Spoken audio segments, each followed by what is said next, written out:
Faf du Plessis आपके ये नटराजन हो गए क्योंकि पैसा देंगे। ये अभी लिख लो, फ्रेजर मैकगर्ग, फैफ, नटराजन, मुकेश कुमार, ये सब जा रहे हैं, मोहित शर्मा, ये सब रिलीज लिस्ट है। बट पैसा इनके पास दिल्ली के पास अच्छा आ जा रहा है, तो ये जाएंगे वेंकटेश के लिए।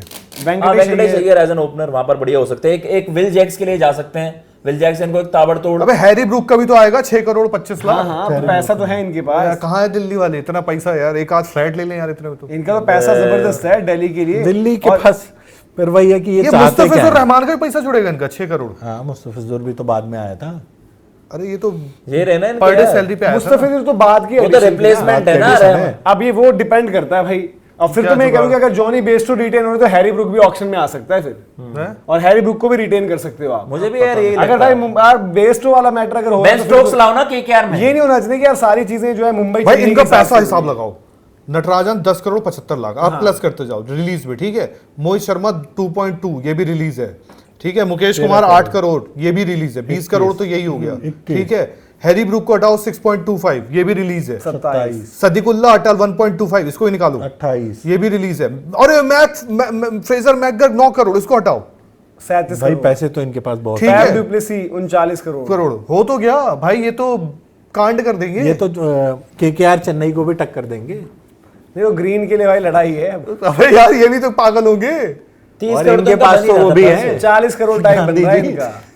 किस किस को निकाल दिया आपने? नटराजन ऑक्शन का सबसे महारथी बंदा तो इन्हीं के पास है। 10.75 के नटराजन है, ठीक है। 9 करोड़ का फ्रेजर मैकगर्ग है। 19.75 तो सीधे सीधे ये हो गए, ठीक है। फैफ डुप्लेसी 2, 21 करोड़ ये हो गया आपके, ठीक है। फिर उसके बाद आप जाओगे ये आपके क्या नाम है, हैरी ब्रूक के 6 करोड़ रुपए इनके पास है। 27 करोड़ के आसपास ये यहाँ पर चलेगी, सीधे डायरेक्ट पहुंच गए वहां पर। फिर सदीकुल्ला अटल की आपने बात करी 28, 1 करोड़ 25 लाख। हाँ, कुछ 29 करोड़ ये हो फ्रेजर गया मैकगर्ग 9 करोड़। फ्रेजर मैकगर्ग के गिन लेते पहले। मुकेश कुमार भी आपने निकालने हैं। मुकेश कुमार मतलब कि वो मुझे मुश्किल लग रहा, तो इतने ही तो हो पाए। 37 यार 8 करोड़ अगर मुकेश कुमार के आगे 37 हो जा रहे हैं। अगर ये मुकेश कुमार को छोड़ दे रहे हैं, पर फिर तो इंडियन बॉलर सारे क्या निकाल दोगे क्या? ऐसा नहीं होता। अरे भाई ये ढूंढने भी लेंगे ना इनको। ना ना ना, ऐसे एक बार नहीं बताओ, कोई नहीं ये जाती। अपना आप क्या बता रहे हो? मुस्तफिजुर ये का रसिक गिना को 6 वापस करोड़। ले आएंगे। सुनो, मुकेश नटराजन दोनों अरे ने निकाल भाई देंगे। मुकेश को खिला नहीं पा मुस्तफिजुर का रहे 6 करोड़ जोड़ा है। मुस्तफिजुर को खिला नहीं पा रहे। की एडिशन हुई थी वैसे।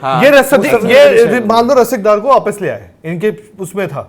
अब तुम टीम बना लो, अगर ये छोड़ के दोबारा भी खरीद लेंगे तो सस्ते में ले लेंगे। मुकेश को लोगे इतना महंगा जितना पिछले बार थे? इतना महंगा एक इंडियन बॉलर के लिए तो आप जाते हो। मुकेश को बुरा बॉलर छोड़ना है। बट टीमें ऐसा करती नहीं है कि सारे अपना बॉलर यार देखो दिल्ली, आप देखो कुछ चीजें आप समझे। दिल्ली का ओवरसीज पहले कॉम्पिटिशन देखते हैं। एक मिचेल स्टार्क खेलेगा, ये चमीरा को खिलाते हैं, जरूरत नहीं है इनकी चमीरा जरूरत नहीं है, ठीक है। मिचेल स्टार्क एक खेलते हैं, एक ट्रिस्टन स्टम्स ये दिल्ली। और देखो दूसरा ये बैंक पर जाएगी 10-15 करोड़। अब दूसरा दिमाग लगाओ, ये शमी मांग रहे थे 10 करोड़ में, तो क्यों मांग रहे थे? इनको खिलाना होगा, वरना ऐसा तो नहीं चाहते कि चमीरा के ऊपर किसी को खिला। ये नटराजन के रिप्लेसमेंट, ठीक है। 2 बंदे आपके ओवरसीज अभी यही 2 खेल रहे हैं जो पक्के हैं, ट्रिस्टन स्टम्स और मिचेल स्टार्क, ठीक है। आपके जो 2 बंदे और आप चाहते हो, एक वो चाहो तो एक ओपनर चाहिए हो सकता है, एक ओपनर चाहिए, एक ओपनर हो सकता है। भाई देखो जो भी इनके पास पैसा है, ये अटेम्प्ट तो मार ही सकते हैं ग्रीन के लिए, जा तो सकते हैं बिल्कुल। 20-25 करोड़ हो गया आपने। अब इनकी पिछली बारी ये ग्रीन या वेंकटेश अय्यर एक तो ले वेंकटेश अय्यर तो इधर ही आ रहा है, मैं आपको बता दूं। वो 12-15 करोड़ रुपए लेंगे, 12-15 पर जाएगा भी। बजट बाय टाइप में बेन डकेट बहुत महंगे नहीं मिलेंगे। डकेट का खैर एशेस डिसाइड करेंगे उनका ऑक्शन में क्या होने वाला है, या कोई भी और ओपनर है जो मुझे लगता है विल जैक्स के लिए जाना चाहिए। विल जैक्स क्वालिटी ओपनर है, दिल्ली में मारेगा वो, तो विल जैक्स वेंकी बहुत अच्छा ईयर इनके लिए हो जाएगा ओपनिंग पे। बट उनके तो केएल राहुल करेंगे ना ऊपर। केएल तो बीच में केएल करेगा ऊपर, केएल ऊपर बैटिंग करेगा। केएल 3 खेल लेगा और 4 आपका ही खेलेगा। 3 पोरेल खेलेंगे यार। इन पोरेल वगैरह के तो मुझे तो पसंद नहीं। वेंकटेश मान लो कि यूटिलिटी फिर उनके प्लेयर, देखो लाइनअप भी समझना पड़ता है ना इनको। डोनोवन फरेरा आपके पीछे खेल लेगा, पावर हिटिंग वगैरह सब खेलेगा, एक इनका नीचे। और अगर ये कोई भी ग्रीन वगैरह ले लेते हैं तो फिर वो उनके काम आ जाएगा। बट ये एक स्ट्रॉन्ग कंटेंडर रहेंगे वहां पर। मतलब कि जो हम कैमरन ग्रीन की बात करें, क्योंकि इनके जो खांचे इनको भरने, इनके पास ओवरसीज स्लॉट खाली है, ठीक है। इनके पास पैसा भी ठीक है, ये जा सकते हैं, पुश कर सकते हैं मतलब ग्रीन का। और ये दिल्ली की स्ट्रेटजी पैसा बढ़वाने की तो रहती ही है, पैसा बढ़वा देंगे भाई वरना। वेंकी तो भाई ये जाएंगे, वेंकी तो ये जा रहे होंगे। वेंकी इनके पास अगर हैरी ब्रूक अवेलेबल होता ना, हाँ, इनका काम हो जाता। फिर इनको बस आज एक ओवर ऊपर ओपनर देखना ओपनर होता। देखना और कोई दिक्कत नहीं थी इनकी समस्या, और ओपनर इनको ठीक ठाक में काम चल जाता।